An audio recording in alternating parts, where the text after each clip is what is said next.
Sa pinakagitna ng kabundukang natatabingan ng makakapal na ulap at mga punong tila yumuyuko sa bigat ng kanilang misteryo, naroroon ang baryo ng San Lazaro. Isang baryong tila nalimutan na ng panahon, walang signal ng telepono, walang kuryente, at tanging gasera, kalan, at mga sinaunang paniniwala ang nagsisilbing ilaw at gabay sa mga tao roon. Tahimik ang baryo pero hindi payapa. Sa bawat pagaspas ng hangin ay may kasamang bulong. Sa bawat gabi ay may aninong gumagala, nakatingin, nakikinig, at nagmamasid.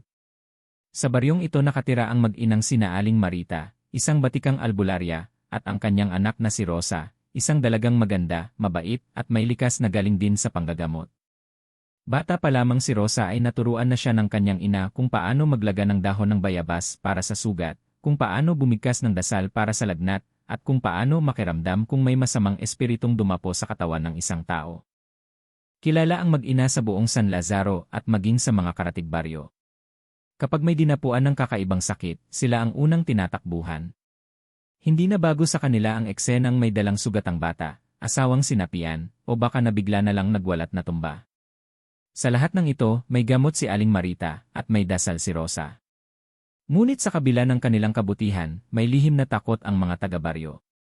Sa likod ng kabundukan, may bahagi ng gubat na hindi nila pinupuntahan. Tinatawag nila itong madilim na pusod, isang lugar na sinasabing tahanan ng mga nilalang na hindi tao, mga nilalang na kumakain ng laman, sumisipsip ng dugo, at nagdadala ng kamalasan sa sinumang nakakita o nakagalaw sa kanilang teritoryo. Nagsimulang mag-iba ang takbo ng araw-araw sa San Lazaro noong isang batang lalaki, si Andoy, ay nawala habang nagpapastol ng kambing malapit sa gilid ng gubat. 3 araw siyang hinanap at nang matagpuan, ay wala ng buhay, lamog ang katawan, butas ang leeg, at may marka ng matatalas na kuko sa kanyang dibdib. Walang masabi ang mga matatanda kundi, dinala siya ng nilalang sa gubat.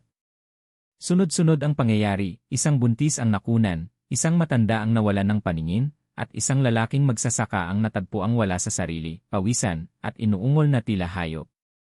Habang lumalala ang mga insidente, unti-unting bumabalik sa isipan ng mga tao ang mga alamat, tungkol sa mga mangkukulam, at higit sa lahat, mga aswang. Sa bawat kaso, dumudulog ang mga tao kina Aling Marita at Rosa. Ngunit kahit anong dasal, kahit anong orasyon, may mga sakit na hindi nila kayang lunasan. Parang may puwersang mas malakas kaysa sa kanilang kakayahan.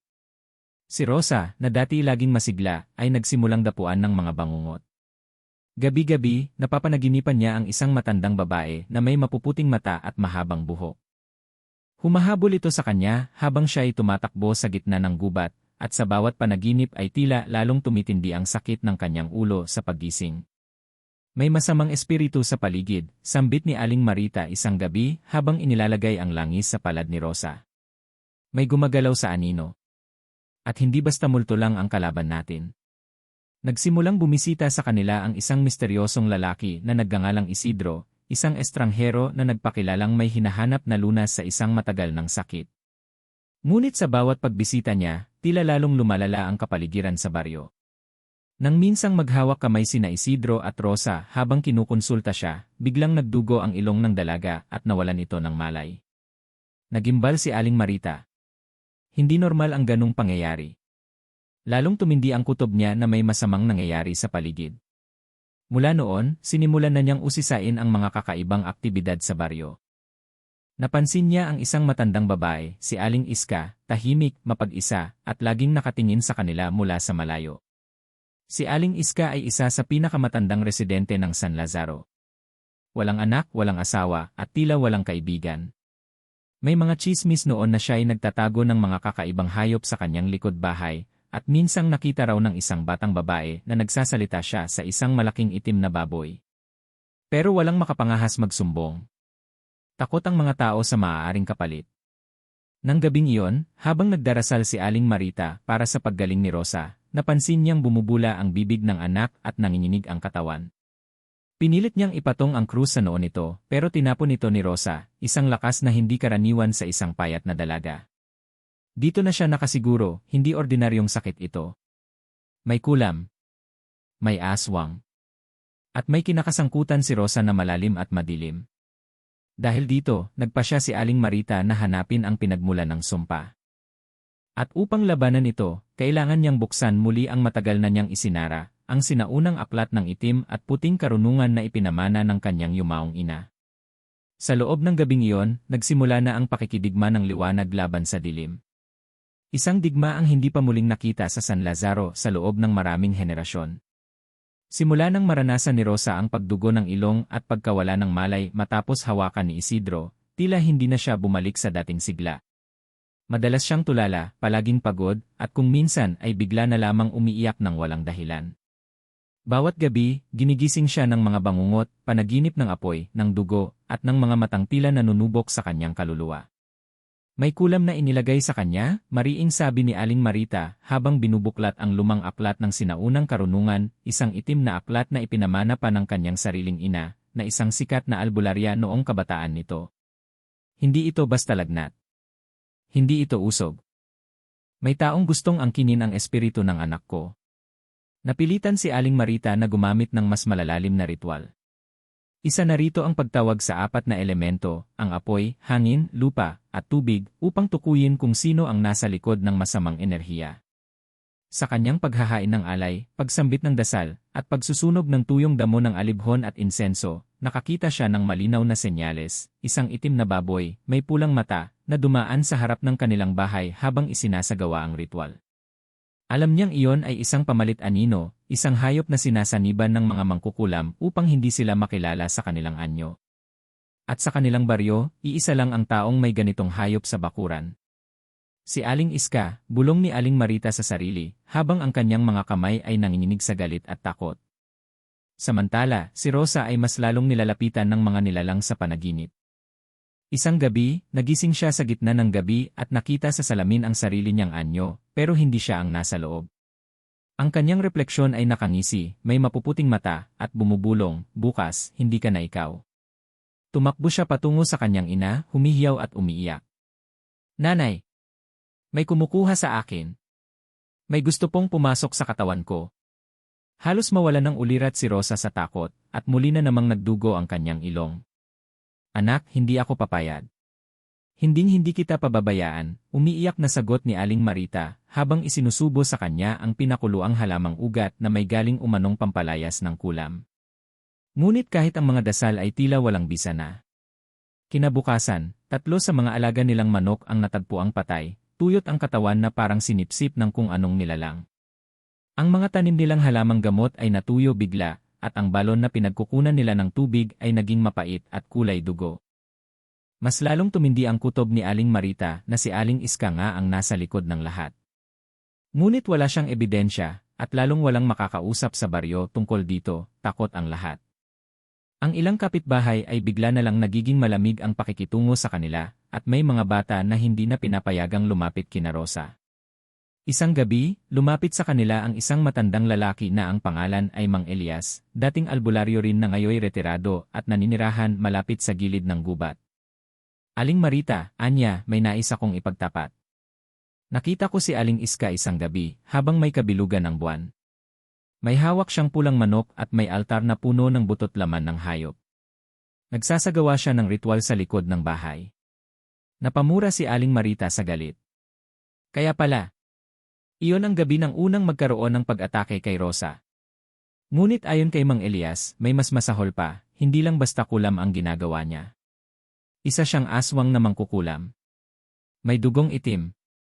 Hindi lang siya naglalagay ng sakit, kinukuha niya ang kaluluwa ng biktima, dahan-dahang inaalisan ng damdamin, alaala, at pagkatao.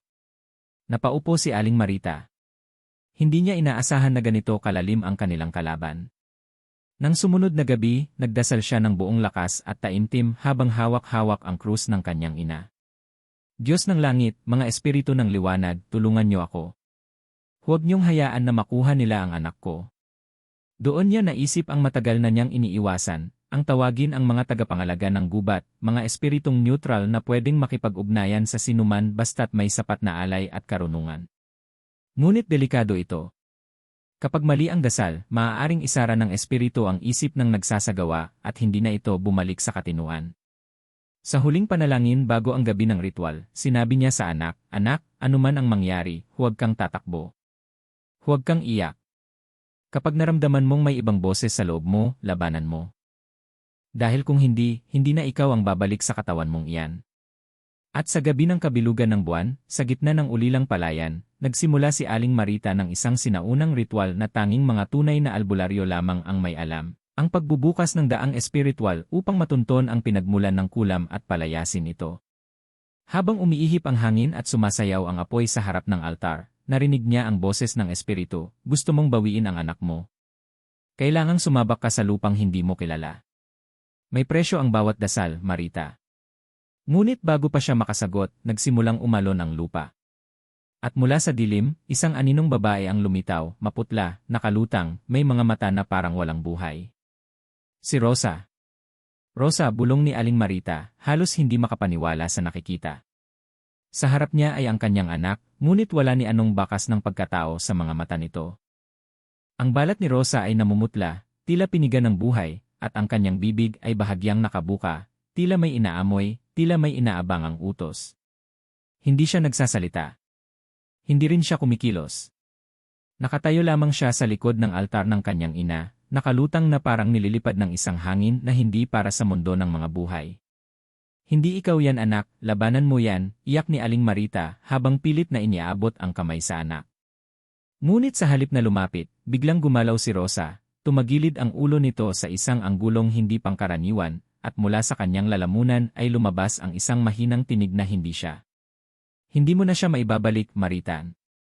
Napaurong si Aling Marita, ngunit agad din siyang bumalikwa sa pagkabigla.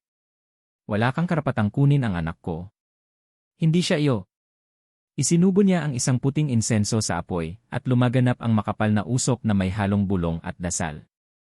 Sumabay sa usok ang malalalim na orasyon, Dominus, Sanctum Elementorum, ilayo mo sa dilim ang kaluluwa ng aking anak.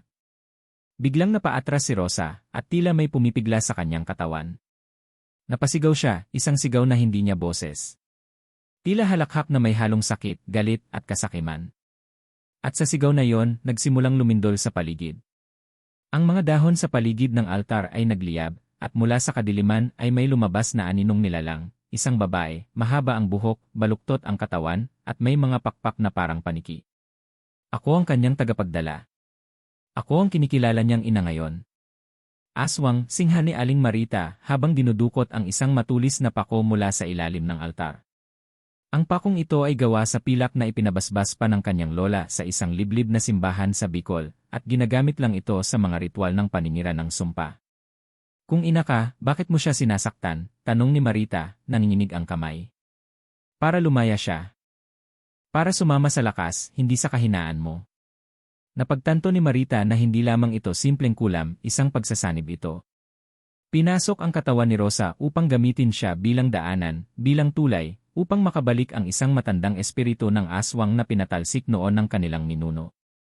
Isang paghihiganti. Pumikit si Aling Marita. Tumulo ang luha. Kung kailangang makipagsabayan ako sa dilim para lang mailigtas ang anak ko, gagawin ko. Dinampot niya ang huling sangkap ng kanyang ritual, ang dugo ang patak mula sa puso ng punong nara na siya niyang pinaghirapang kunin nang walang pahintulot ng espiritu ng gubat. Isa itong bawal, ngunit sa ganitong laban, walang batas ang hindi niya kayang sirain.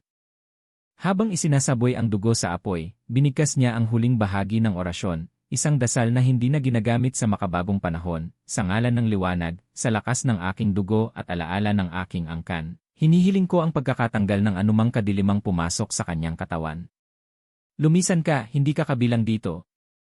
Isang nakakabinging hiyaw ang sumunod, nagulat maging ang mga hayop sa paligid. At sa isang iglap, natumba si Rosa, nawalan ng malay. Huminga ng malalim si Marita, lumapit sa anak, at tinapik ang pisngi nito.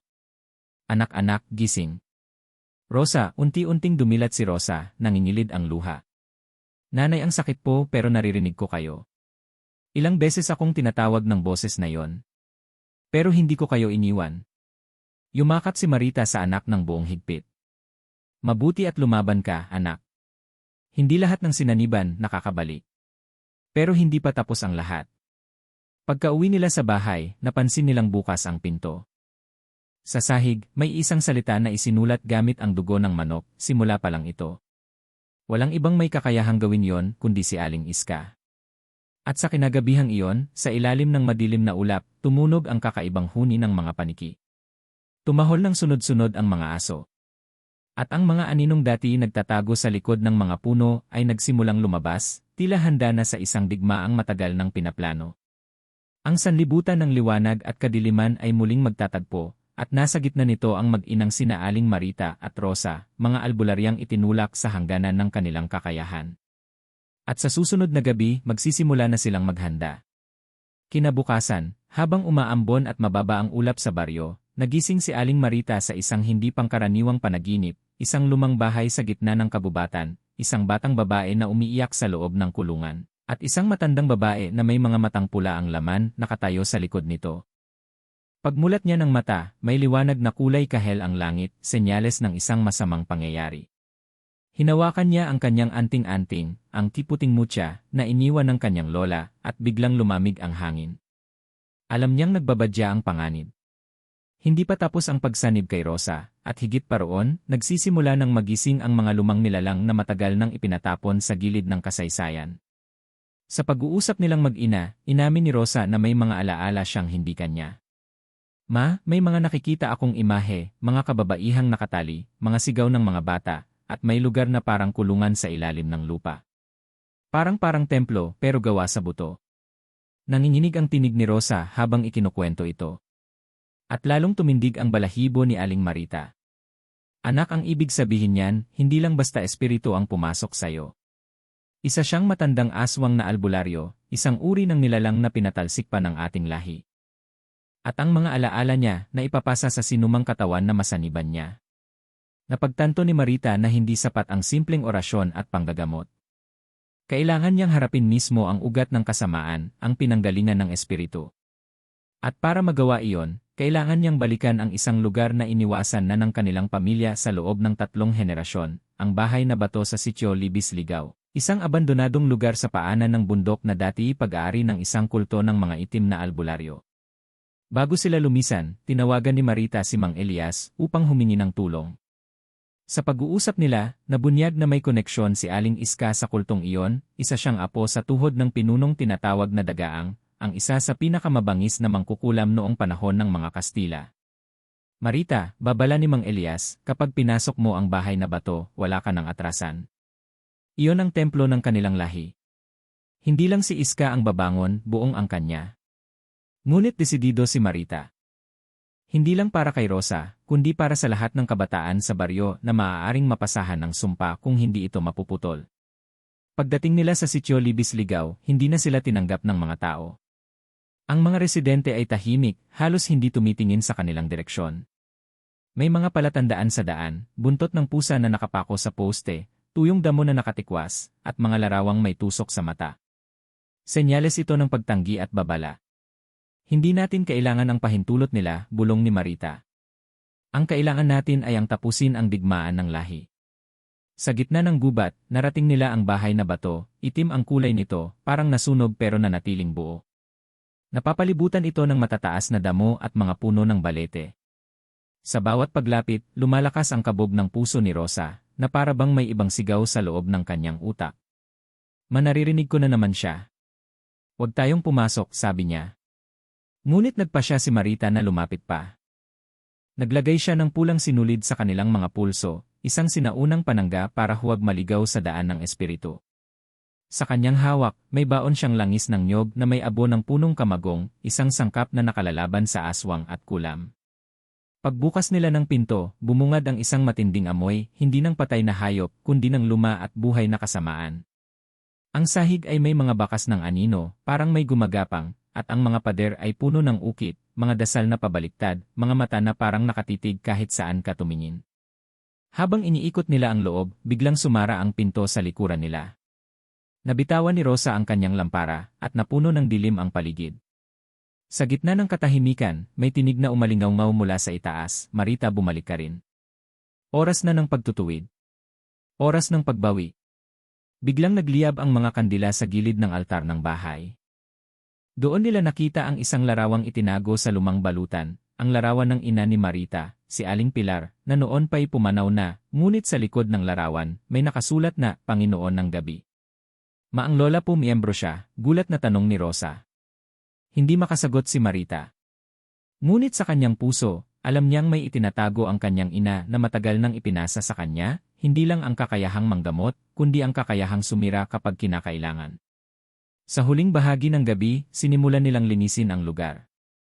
Sa bawat dasal at bawat iwinisik na langis, humahawak ng balanse si Marita. Ngunit bigla siyang nadapa, at sa pagbangon, nakita niyang may mga aninong naglalakad sa paligid ng bahay. Mga nilalang na walang mata. May pakpak. May buntot. At lahat sila nakatingin kay Rosa. Mabinubuksan nila ang lagusan. Gusto nilang kunin ako muli. Ngunit bago pa sila makalapit, tinindig ni Marita ang kanyang kamay, at binigkas ang dasal ng pagsara. Isara ang pinto ng madilim, ilayo sa amin ang kasalanan ng aming lahi. Sa ngalan ng dugo ng liwanag, ipako sa lupa ang nilalang ng dilim. Muling nanginig ang buong bahay. Tumilapon ang anino. At muling nagsara ang pinto ng lumang lagusan. Ngunit sa huling sandali bago sila makalabas, may tinig na muling nagsalita, Marita, kaya mong gamutin. Pero kaya mo rin patayin. Anong pipiliin mo sa huli? Pagka-uwi mula sa bahay na bato, hindi agad nakatulog si Marita. Ang tanong na bumabagabag sa kanya ay paulit-ulit na sumasagi sa kanyang isip, kaya mong gamutin pero kaya mo rin patayin. Anong pipiliin mo? Alam niyang hindi lang iyon babala, isa itong paalala ng kanyang pinagmulan. Bago pa man siya naging albularyo, si Marita ay ipinanganak sa lahing may malalim na koneksyon sa sinaunang medisina at mahika. Ang kanyang ina, si Aling Pilar, ay kilala sa buong rehiyon bilang isang tsiputing manggagamot. Ngunit may bahagi ng kasaysayan ng kanilang pamilya na hindi binabanggit, ang kanyang ninunong si Agurang Apong Lakay. Isang albularyong nagtatag ng lihim na sanggunian na pinagsasaniban ng liwanag at dilim upang mapanatili ang balanse sa mundo ng mga tao at nilalang. Habang inaalagaan si Rosa, na hindi pa rin ganap na nakaka-recover, muling binuksan ni Marita ang bowl ng kanyang ina. Nandoon ang mga lumang libro, lumang pamahid, at isang pulang aklat na may pamagat na pag-ahon ng dalawang lahi. Sa unang pahina nito, may sulat kamay na mensahe, ang tunay na albularyo ay hindi lamang gumagamot, nagsasakripisyo rin. Kapag dumating ang oras, anak, ikaw ang magpapasya kung sino ang ililigtas at sino ang kailangang mawala.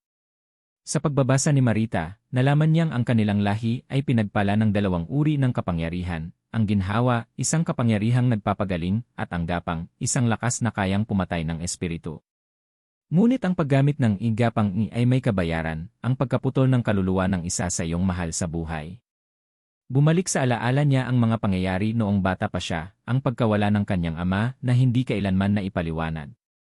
Ngayon niya lang naunawaan, ginamit ng kanyang ina ang igapang para maprotektahan siya mula sa isang espiritong nais siyang angkinin noong siya'y sanggol. At ang kabayaran? Buhay ng kanyang ama. Ngayon siya na ang nasa parehong sitwasyon.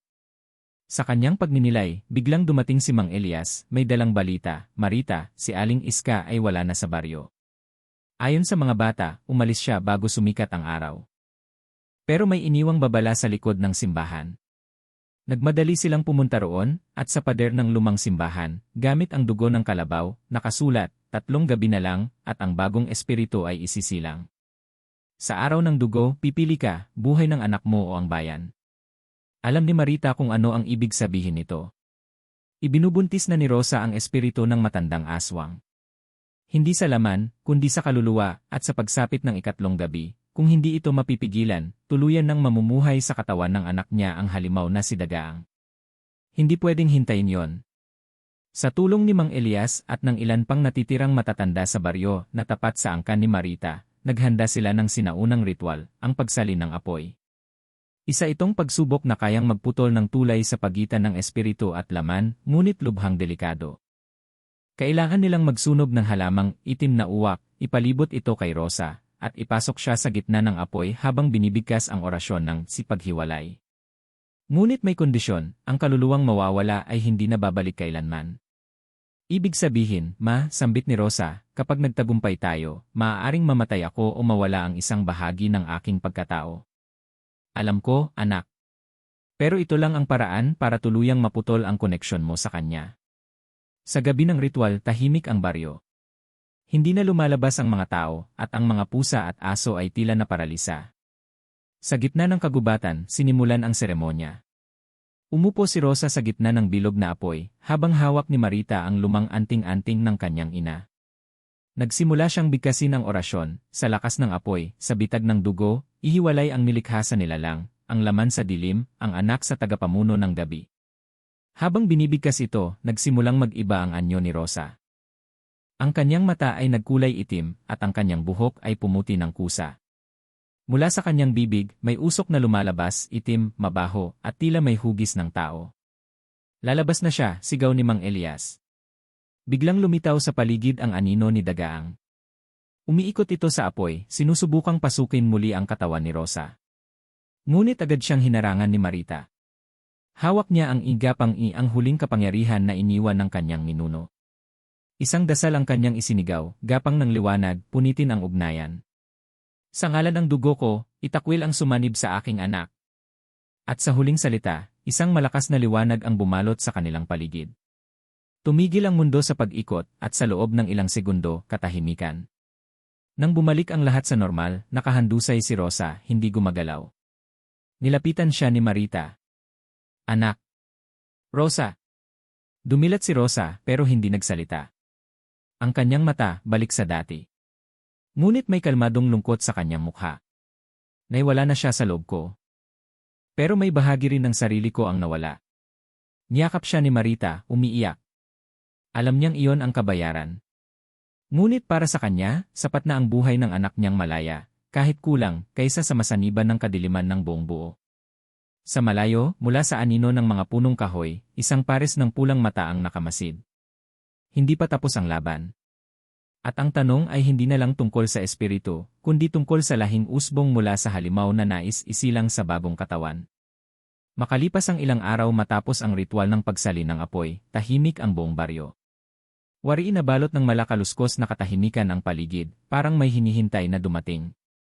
Kahit ang mga manok ay hindi tumitilaok sa umaga, at ang mga batang dati naglalaro sa labas, ay hindi na lumalabas ng bahay. Ngunit sa kabila ng katahimikan, nararamdaman ni Marita na may mas malalim pang nangyayaring paggalaw sa mundo ng espiritu. Habang nagpapahinga si Rosa, napapansin ng ina ang pagbabago sa anak, hindi na siya nangangarap ng masama, pero tila naging tahimik, laging nakatitig sa malayo, at may mga biglaang salita na lumalabas sa kanyang bibig na hindi maintindihan, mga sinaunang wikang hindi na ginagamit. Isa lang ang ibig sabihin nito, hindi tuluyang naputol ang koneksyon kay Dagaang. Habang kinakausap si Mang Elias ukol dito, nabanggit ng matanda ang isang lumang seremonya na hindi pa kailanman na isagawa ng buo sa panahon nila, ang itim na binyag. Hindi ito normal na binyag, Marita, babala ni Elias.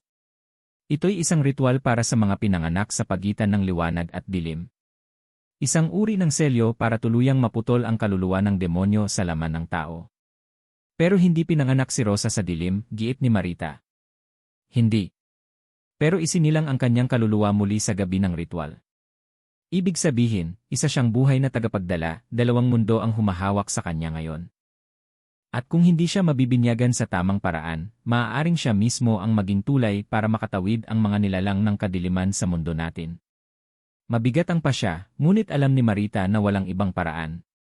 Kailangang isagawa ang itim na binyag. Ang simula ng ritual dinala nila si Rosa sa pinakatagong bahagi ng kagubatan, sa ilalim ng kuweba ng Bukal ng Alapaap, isang sagradong lugar kung saan, ayon sa alamat, pinaniniwala ang bumaba ang mga unang espiritu upang magbigay gamot at karunungan sa mga ninuno. Ngunit ito rin ang lugar kung saan isinasagawa ang pinakamadilim na mga seremonya upang ihiwalay ang katawan sa mga espiritong matigas ang kapit. Si Rosa ay kailangang maligo sa tubig ng bukal habang binibigkisan ng itinim na hibla ng anting-anting ang kanyang katawan. Ang tubig ay halo ng dagta ng punong kamagong, dugo ng manok na itim, at langis ng sambong. Lahat ng ito ay may layunin hindi lamang upang linisin, kundi upang ipagsara ang daanan ng kaluluwa. Sa pagsisimula ng ritual, si Mang Elias ang tumayo bilang tagapagpadyak, ang tagapangalaga ng dasal. Si Marita ang mismong magbibinyag. At si Rosa, nakaupo sa gitna ng bilog na putik, na sinindihan ng apoy mula sa luma nilang altar. Bago ko simulan ito, anak, sabi ni Marita, gusto kong malaman mo baka pagkatapos nito, hindi na ikaw ang dating ikaw. Maaaring magbago ang puso mo. Ang alaala mo.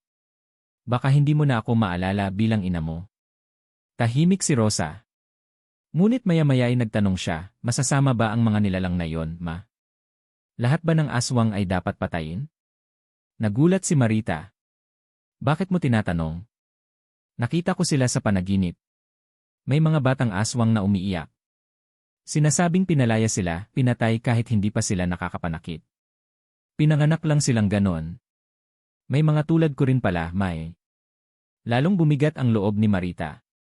Anak, hindi lahat ng nilalang ay dapat patayin. Pero may mga espiritu na hindi na nagpapaliwanag, ang gusto lang nila ay sumakop, manira, at patayin ang hindi sumusunod. Tumango si Rosa. Kung ganon tulungan mo akong isara ang daanan nila. Kahit ang ibig sabihin nun, mawala ang bahagi ng sarili ko.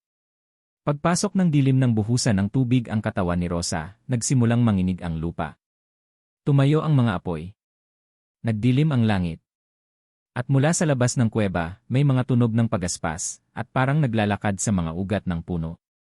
Magsisimula na, sigaw ni Elias. Ituloy mo na, Marita.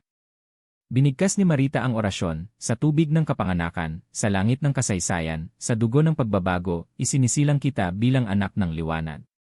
Sa ngalan ng ating mga ninuno, itinatakwil ko ang nilalang ng gabi. Ngunit biglang sumigaw si Rosa. Ang kanyang katawan ay tila sinusunog mula sa loob. Mula sa kanyang bibig, muli lumabas ang itim na usok, ngunit sa pagkakataong ito, may anyo na, isang babae, nakaitim, may pakpak ng paniki, at may buntot ng ahas. Si Dagaang. Hindi niyo ako maitataboy, sigaw ng espiritu.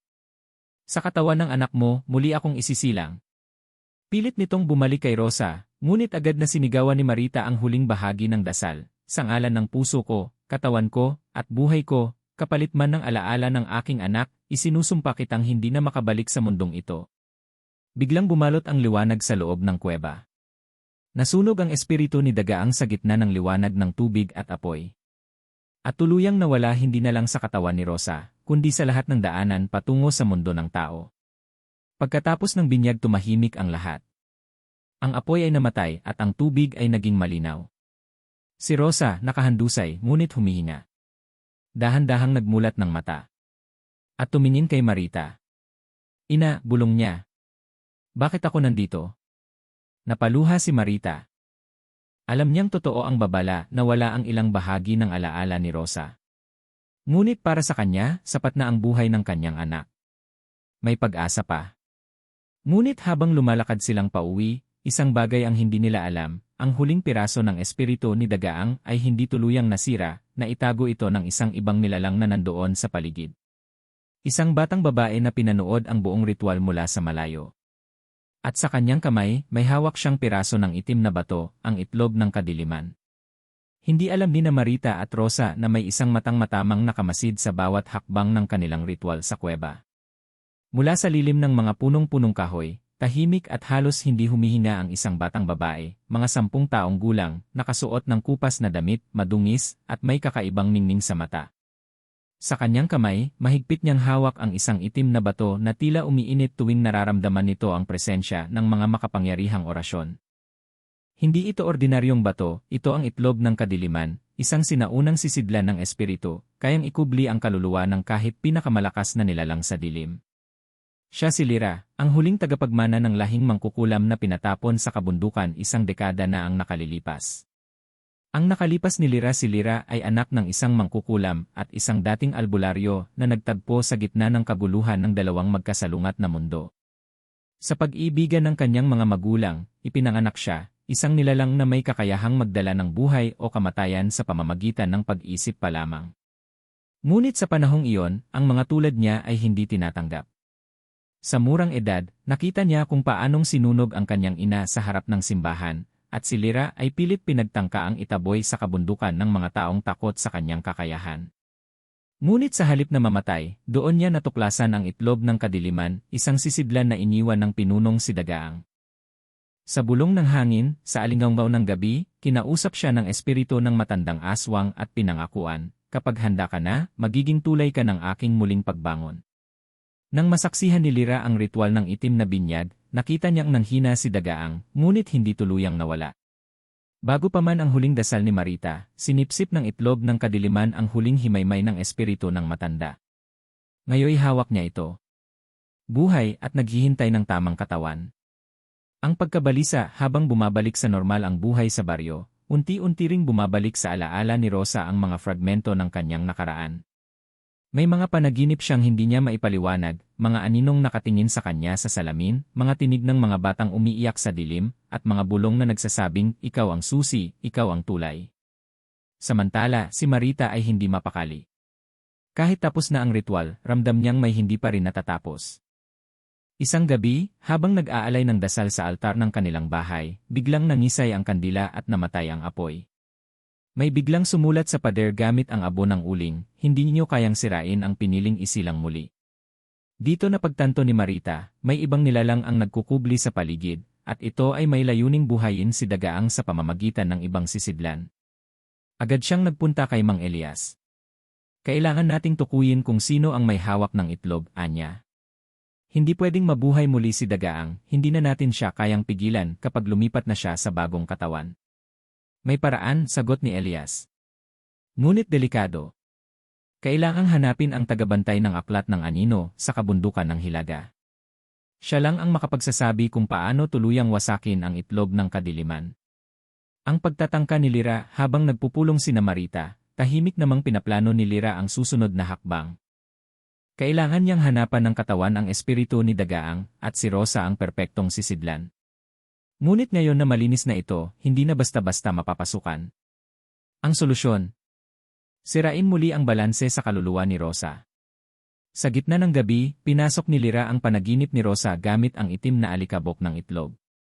Sa kanyang panaginip, nakita ni Rosa ang kanyang ina na may hawak na patalim at isinusumpa siyang wala ng pag-asa. Nakita rin niya ang mga taong baryo na tinataboy siya, tinatawag siyang anak ng demonyo.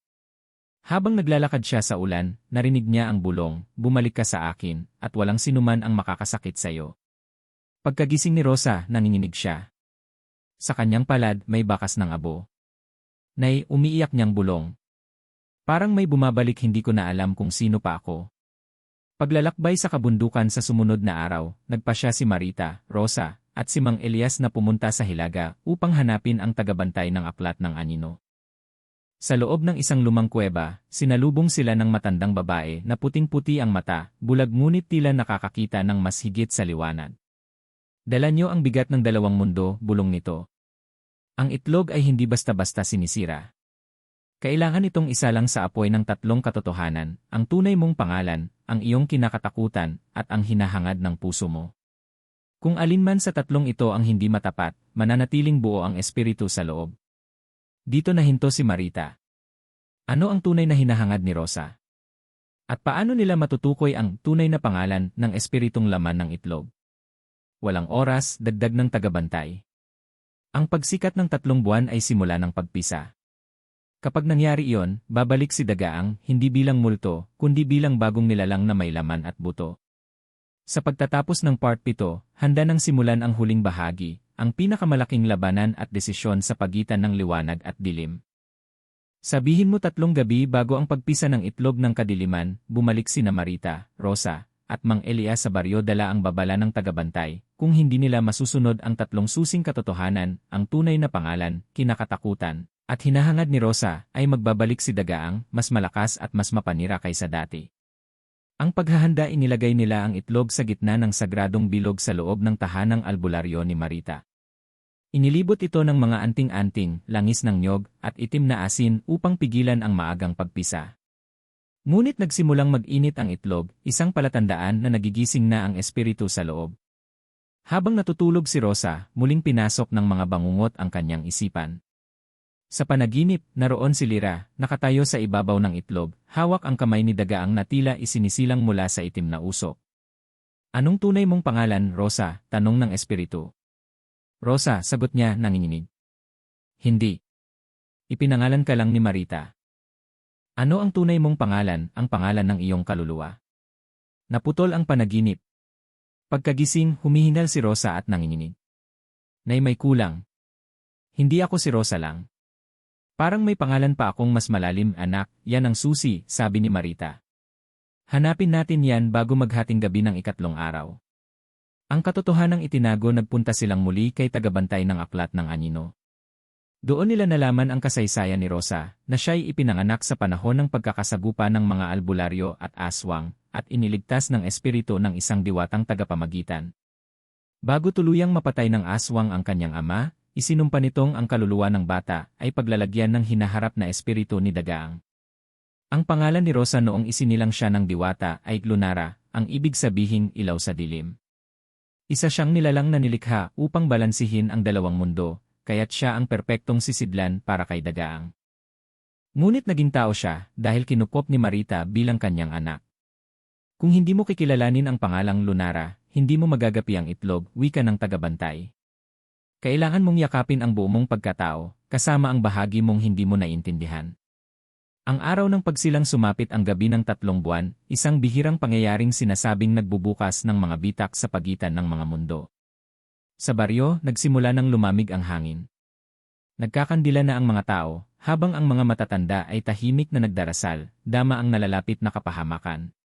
Si Lira, nakasilong sa lilim ng simbahan, hawak ang huling ginhawa ni Dagaang, isang piraso ng itim na kaluluwa. Ngayong malapit nang mapisa ang itlog, alam niyang panahon na upang siya mismo ang ialay bilang daanan ng pagbabalik. Ngunit biglang naramdaman ni Lira ang sakit sa kanyang dibdib. Ang itlog ay tumatanggi sa kanya. Naghahanap ito ng orihinal nitong sisidlan, si Rosa. Ang huling ritual sa gitna ng patsyo ng baryo, inilibot nila ang itlog sa loob ng 3 bilog ng pangalan. Sa loob nito, binigkas ni Rosa ang pangalang Lunara, habang tinatanggap ang kanyang 2 kalikasan, ang pagiging anak ng liwanag at anak ng dilim. Bilog ng takot, dito niya hinarap ang kanyang bangungot, habang sinasalubong ang multo ng kanyang nakaraan. Nakita niya ang kanyang sarili na isang nilalang na kinatatakutan ng tao. Ngunit sa halip na tumakbo, niyakap niya ang kanyang anino. Bilog ng hangad, at sa wakas, tinanong siya ni Mang Elias, ano ba talaga ang nais mong makamit, anak? Matagal bago siya sumagot. Gusto kong maging tulay, hindi tagapagdala ng kadiliman, sagot ni Rosa. Kung may espiritong nawawala, gusto kong gabayan sila pabalik sa liwanag. Hindi para labanan ang dilim, kundi para balansihin ang lahat. Sa pagbigkas nito, ang itlog ay pumutok sa gitna ng apoy. Mula rito, umahon ang hugis ni Dagaang, isang itim na aninong humihiyaw. Nilinlang mo ako, Lunara, sigaw nito. Akala ko'y sisidlan kita, ngunit sinarado mo ang daanan. Ngunit bago siya makalapit kay Rosa, biglang dumating si Lira. Ako na lang, sabi ng bata. Ako na lang ang daanan mo, huwag na siya. Ngunit lumapit si Rosa at hinawakan ang kamay ni Lira. Hindi mo kailangang maging tagapagmana ng dilim. Maaari kang pumili. Nagningning ang palad ni Rosa, at unti-unting nawala si Dagaang sa gitna ng ilaw, hindi dahil sa lakas, kundi dahil sa pagtanggap. Sa wakas, ang espiritu ay tinanggap ang kanyang pagkatalo, hindi sa dahas, kundi sa pagbitiw ng galit. Pagkatapos ng laban natapos ang ritual. Ang langit ay luminaw. Bumalik ang katahimikan. Sa gitna ng patag, nakatayo si Rosa, o si Lunara, kasama si Lira na umiiyak, hindi dahil sa takot, kundi sa kauna-unahang pagkakataon, may yumakap sa kanyang pagkatao. Anak, ano ka na ngayon? Tanong ni Marita. Ngumiti si Rosa.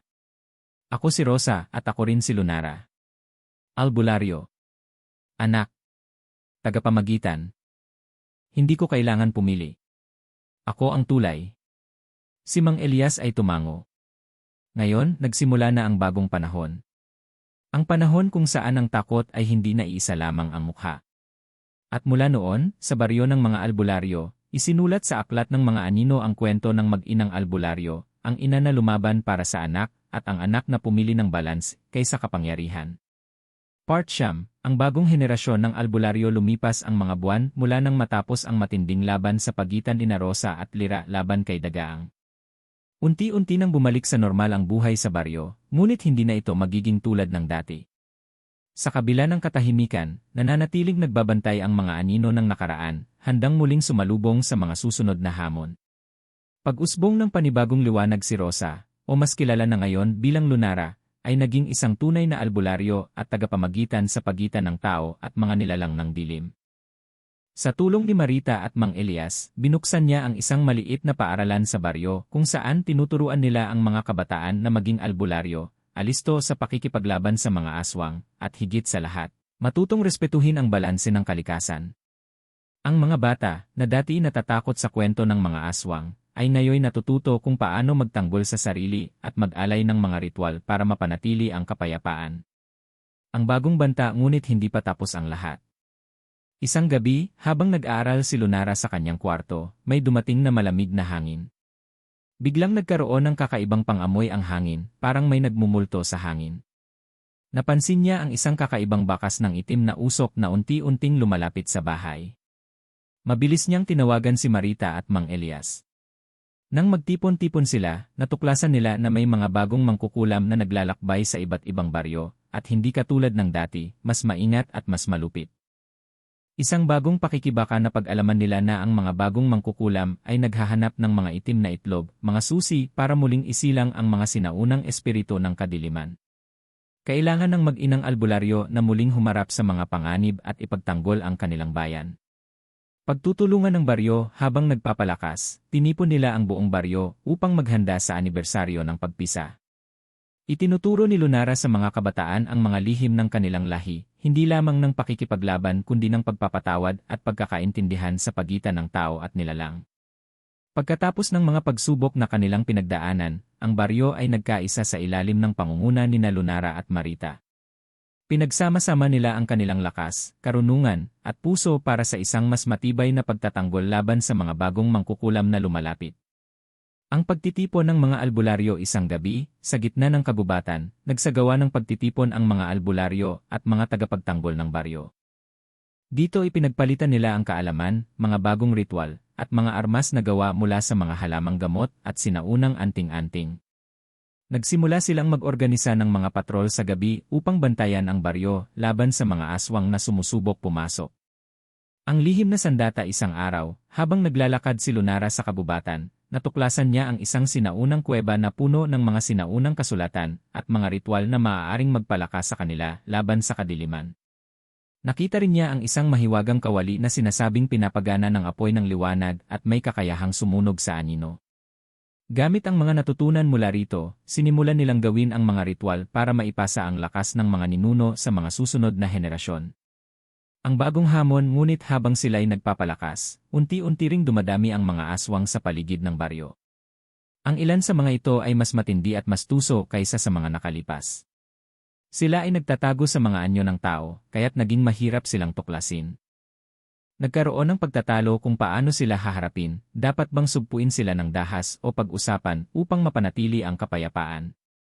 Sa pagdaan ng mga araw, napansin ni Lunara at ng grupo ng mga albularyo na may isang anino na palihim na gumagalaw sa likod ng mga bagong aswang. Hindi ito ordinaryong mangkukulam kundi isang makapangyarihang nilalang na may kontrol sa mga anino, isang matandang espiritu na kilala bilang itim na tagapagligtas. Ang pagkakakilanlan ng itim na tagapagligtas na pag-alaman mula sa mga matatandang kasulatan na ang itim na tagapagligtas ay isang nilalang na dating tumulong sa mga tao, ngunit dahil sa pagkakanulo, napunta siya sa kadiliman at naging isang mapanirang puwersa. Ngayon, nais niyang bawiin ang kanyang kapangyarihan sa pamamagitan ng mga mangkukulam at pagbaha ng takot sa baryo. Ang paninindigan ng baryo nagpasya sina Lunara, Marita, at Mang Elias na harapin ang itim na tagapagligtas sa isang mahiwagang lugar sa gitna ng kabubatan, isang lugar kung saan nag-ugnay ang mga mundo ng buhay at kamatayan. Pinaghahandaan nila ang labanan gamit ang mga ritual, dasal, at anting-anting. Pinayuhan sila ng tagabantay na ang labanang ito ay hindi lang pisikal kundi pati na rin espiritual. Ang labanan ng liwanag at kadiliman sa gabi ng labanan, naglabanan ang liwanag at kadiliman sa gitna ng kabubatan. Si Lunara ay gumamit ng kanyang lakas ng balanse, habang sina Marita at Mang Elias naman ay nagpalit-palit sa pagdarasal at paglalagay ng mga pananggalang. Unti-unting naipit ang itim na tagapagligtas sa liwanag, ngunit bago tuluyang mawala, nagbigay siya ng babala, hindi ako ang huli. May mas madilim na darating pagkatapos ng matinding labanang nilahukan ni Lunara, Marita, at Mang Elias laban sa itim na tagapagligtas, may napansin silang kakaibang pagbabago sa paligid ng baryo. Unti-unting nagiging madilim ang kalangitan kahit araw, at may mga kakaibang ulat mula sa mga kalapit na barangay tungkol sa nawawalang mga tao at mga aninong naglilihim sa mga kagubatan. Ang babala mula sa tagabantay isang gabi, dumating muli ang tagabantay sa kanilang tahanan. Sa isang mahigpit na tinig, sinabi nito na ang itim na tagapagligtas ay hindi lamang isang nilalang kundi isang paunang palatandaan ng mas malaking panganib, ang pagbabalik ng Haring Kadiliman. Isang sinaunang aswang na pinaniniwala ang pinuno ng lahat ng mga aswang at mangkukulam. Ayon sa tagabantay, ang Haring Kadiliman ay may kapangyarihang baguhin ang anyo at kontrolin ang mga kaluluwa ng mga tao upang maging mga tagasunod niya. Ang paghahanda ng baryo nagpulong ang lahat ng albularyo, mga matatanda, at mga kabataan upang pag-usapan ang mga susunod na hakbang. Hindi na ito simpleng labanang pisikal, kailangan nilang ihanda ang kanilang mga sarili sa espiritual at mental na aspeto. Nagsimula silang mag-ensayo ng mga sinaunang ritual, at naghanap ng mga makapangyarihang anting-anting na matagal nang nakatago sa mga lihim na lugar. Ang pagdating ng mapanlinlang na kapayapaan, habang nagpapatuloy ang paghahanda, may dumating na isang estranghero sa baryo, isang lalaki na nagpakilala bilang tagapaghatid ng kapayapaan mula sa isang kalapit na barangay. Siya ay may kakaibang karisma at tila may hawak na lihim. Marami ang natuwa sa kanyang pagdating, lalo na si Lunara, ngunit hindi sinasadyang napansin ni Marita ang kakaibang aura sa lalaki, isang malamig na hangin na nagmumula sa kanyang mga mata. Muling nagtipon ang mga albularyo sa bahay ni Marita upang pag-usapan ang pagdating ng estranghero. Sa unang tingin, tila siya'y isang tagapagligtas, nagdadala ng tulong, payo, at mga bagong kaalaman tungkol sa mga aswang na matagal nang sinusubaybayan sa ibang lugar. Ngunit si Marita ang unang nakaramdam ng hindi pagkakasiya. Ang pagsisiyasat ni Marita, tahimik na sinubaybayan ni Marita ang estranghero sa loob ng ilang araw. Napansin niyang palihim itong lumalapit sa mga matatanda at kabataan ng baryo, nagbibigay ng mga pangakong magbibigay ng kapayapaan, ngunit sa halip ay nagpapakalat ng takot. Isang gabi, nakita ni Marita ang estranghero na nag-uusap sa isang anino, malinaw na nakikipag-alyansa siya sa mga malalakas na espiritu ng kadiliman. Hindi nag-aksaya ng panahon si Marita at ipinagtapat ang kanyang mga nadiskubre kay Lunara at Mang Elias. Ang pagbubunyag sa harap ng buong baryo, inihayag ni Marita ang lihim ng estranghero. Siya pala ay isang albularyong nagtaksil, nagbabalak buksan ang daan para sa pagdating ng Haring Kadiliman. Ginamit niya ang kanyang mga salita upang manipulahin ang mga tao at pahinain ang kanilang pagtutol. Nagkaroon ng tensyon at takot sa baryo. Ang ilan ay naniwala sa estranghero, ang iba naman ay nanindigan kasama si Lunara. Ang paglaban sa panloloko, hindi nagtagal, lumitaw ang estranghero sa gitna ng baryo, handang harapin si Lunara at ang kanyang mga kasama. Naglaban sila ng mga ritual, anting-anting at mahika ng mga albularyo. Sa huli, nagtagumpay si Lunara matapos gamitin ang lakas ng pagkakaisa ng baryo laban sa estranghero. Napalayas siya, ngunit nagbigay ito ng babala, hindi pa tapos ang lahat, babalik ako, dala ang mga hukbo ng kadiliman. Matapos mapalayas ang estranghero, tila nagkaroon ng panandaliang katahimikan sa baryo. Ngunit si Lunara at ang iba pang albularyo ay alam na ito ay panandaliang pahinga lamang. Ang babala ng estranghero ay patunay na may mas malalaking panganib na paparating. Ang pagkakaunawaan ng baryo, nagkaisa ang baryo na palakasin pa ang kanilang mga pananggalang at espiritual na depensa. Nagsimula silang magtatag ng mga bagong ritual na magpapatibay sa kanilang pagkakaisa, kabilang na ang mga dasal, sayaw, at pag-aalay sa mga espiritu ng kalikasan. Pinili rin ni Lunara na maglakbay sa malalayong lugar upang maghanap ng mga sinaunang kaalaman at makipag-alyansa sa ibang mga albularyo. Ang pagsalubong sa bagong kaaway, habang nasa isang malayong gubat si Lunara, nakatagpo siya ng isang lihim na samahan ng mga mangkukulam na nagbabalak na palaganapin ang impluensya ng Haring Kadiliman sa buong rehiyon. Nakilala niya ang isang matandang albularyo na dati ring nakipaglaban sa mga aswang, ngunit nagtagumpay sa isang lihim na pamamaraan ng pagharang. Tinuruan siya ng matandang albularyo ng isang makapangyarihang ritual na may kakayahang hadlangan pansamantala ang kapangyarihan ng Haring Kadiliman. Ang pagbabalik sa baryo, pagbalik ni Lunara sa baryo, dala niya ang bagong kaalaman at lakas. Ipinasa niya ito sa mga kabataan at mga kasamang albularyo upang mas mapaghanda sila sa nalalapit na digmaan. Ngunit habang sila ay naghahanda, may mga balita mula sa mga kalapit na baryo tungkol sa mga kaganapan ng mga tao na nawawala at mga kakaibang anino na naglalakad sa gabi, mga senyales na unti-unting kumakalat ang kadiliman. Dumating ang panahon na ramdam na ng lahat ng taga-baryo na hindi na nila kayang palampasin pa ang lumalawak na panganib. Si Lunara, kasama si Marita, Mang Elias, at ang mga kabataang albularyo, ay nagsimulang magplano para sa huling labanan laban sa Haring Kadiliman at sa mga hukbong ng kadiliman na unti-unting sumisira sa kanilang paligid. Ang pagtatag ng sandigan, pinagsanib puwersa nila ang lahat ng mga natutunan mula sa sinaunang kasulatan, mga ritual, at sa matandang albularyo na nakilala ni Lunara. Gumawa sila ng matibay na sandigan na binubuo ng mga anting-anting, dasal, at mga sagradong apoy na kailangang panatilihing naglalagablab sa puso ng bawat tagapagtanggol.